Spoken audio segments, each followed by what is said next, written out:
नाही, मी गेल्या निवडणुकीला 83,000 मताधिक्याने निवडून आलो. ह्या निवडणुकीला 1,08,000च्या मताधिक्याने निवडून आलो. मग त्यांनी जर तसं करायचं असतं तर मराठी आमदार आहे प्रताप सरनाईक म्हणून त्यांनी निवडणूक मला दिलं नसतं. माझ्या मतदारसंघामध्ये मीरा भाईंदरमध्ये जवळजवळ 70% अमराठी लोक आहेत.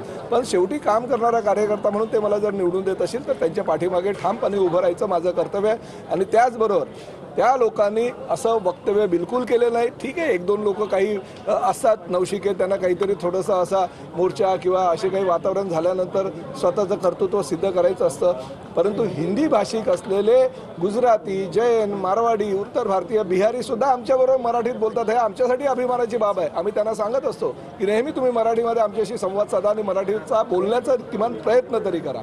त्यामुळे मीरा भाईंदरचं वातावरण कलुषित करणाऱ्यांना ही चपराक आहे.